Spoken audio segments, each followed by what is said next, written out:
வானம் புதிய வானம் வலைவழியை பார்த்து கொண்டிருக்கக்கூடிய அன்பு நண்பர்களுக்கு என்னுடைய அன்பார்ந்த வணக்கங்கள். தமிழகத்திலே பாராளுமன்றத்தினுடைய தேர்தல் முடிவுகள் ஒரு பக்கமாக வந்திருக்கின்றது. இதிலே அனைத்து இந்திய அண்ணா திராவிட முன்னேற்றக் கழகம், பிஜேபி, நாம் தமிழர் கட்சி என்ற இயக்கங்களுக்கெல்லாம் ஒரு இடம் கூட கொடுக்காமல் மக்கள் ஒட்டுமொத்தமாக 40க்கு 40 என்ற அளவிலே திராவிட முன்னேற்றக் கழகத்திற்கும் அதனுடைய கூட்டணி இயக்கங்களுக்கும் தந்திருப்பது ஒரு வகையிலே மகிழ்ச்சியாக இருந்தாலும் ஒரு வகையிலே நாம் சற்று கூடுதலாக கவனம் செலுத்தியிருக்கலாமோ என்ற ஒரு சந்தேகம் ஏற்படுகின்றது.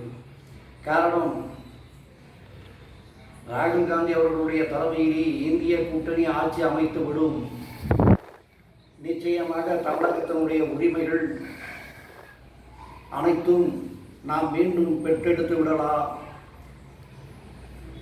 சர்வாதிகாரத்திற்கு எதிராக, மோடியினுடைய வெறுப்பு பேச்சுக்கு எதிராக ஒன்றாக மக்கள் வாக்களித்திருக்கிறார்கள். அதை அகில இந்திய அளவில் இந்திய கூட்டணி ஆட்சி அமைத்துவிடும் என்றெல்லாம் ஒரு கணக்கீடு செய்யப்பட்டது. ஆனால் 40க்கு 40 திராவிட முன்னேற்றக் கழகம் வந்ததிலே சற்று சிலருக்கு வருத்தமான சந்தேகமான கேள்விகளை எழுப்பியிருக்கின்றது. 40 சீட்டு வாங்கி என்ன செய்ய போகிறீர்கள், என்ன லாபம் என்று சொல்லப்படுகிறது.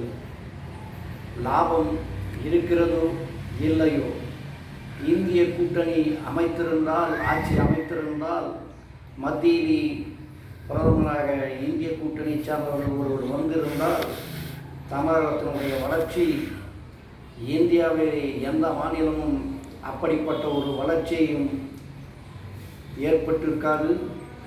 அது முதலிடத்திலே இருக்கும், அனைத்து துறையிலும் இருக்கும். மக்களுக்கு பிடிக்காத சட்டத்திட்டங்கள், கல்வி முறை கொள்கைகள் எல்லாம் மாற்றம் ஏற்பட்டிருக்கும், நதிநீர் பிரச்சனைகள் எல்லாம் தீர்ந்திருக்கும் என்பது உண்மைதான்.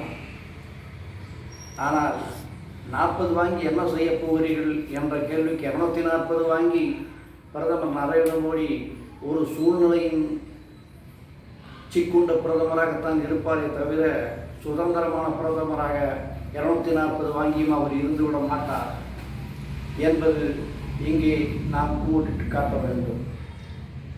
240 என்ன செய்ய போகிறதோ அதைவிட தமிழகத்தினுடைய முதலமைச்சர் இங்கே சிறப்பாக செய்த காரணத்தினால்தான் 40 இடங்களையும் வெற்றி பெற்றார் என்பதுதான் நம்முடைய சிந்தனை. இன்று தமிழகத்திலே அனைத்து இந்திய அண்ணா திராவிட முன்னேற்றக் கழகம் மீண்டும் பிஜேபியோடு கூட்டணி இல்லை என்ற ஒரு உறுதியான வாதத்தை பாராளுமன்றத்தினுடைய தேர்தலுக்கு முன்பே சொன்னார். மீண்டும் சில சலசலப்புகளை ஏற்படுத்தி தேர்தல் முடிந்த பின்பும் ஒரு நாடகம் நடத்தி கொண்டிருக்கிறது பிஜேபி. அதை முறியடிக்கும் வகையிலே மரியாதைக்குரிய பழனிசாமி அவர்கள், எடப்பாடியார் அவர்கள் தெளிவாக ஒரு கருத்தை சொல்லிவிட்டார்.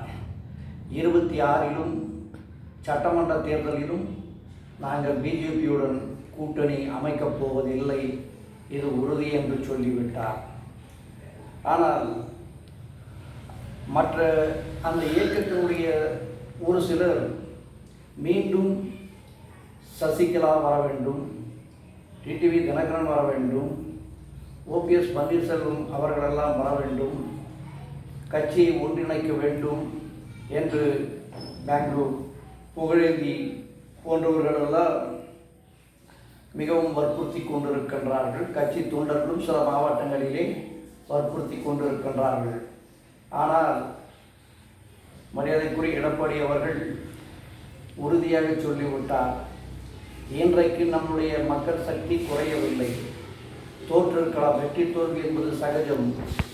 ஆனால் அவர்கள் வெளியில் இருந்து இந்த தேர்தலிலே கொடுத்த தொல்லைகளை காட்டிலும் உள்ளே இருந்து அதிகமான தொல்லைகள் கொடுக்கக்கூடிய சூழ்நிலைகள் ஏற்பட்டால் அண்ணாமலை சொன்ன வார்த்தை ஓரளவுக்கு உண்மையாக கூட போய்விடலாம்.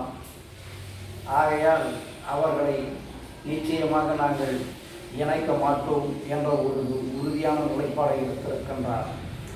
ஆனால் வருகின்ற 26 நடக்கப் போகின்ற சட்டமன்ற தேர்தலிலே அதிக பெரும்பான்மையான வெற்றிகளை பெருமா என்றால் ஆளுங்கட்சி கூட பெறுவது சந்தேகமான சூழ்நிலை தான் ஏற்படும்.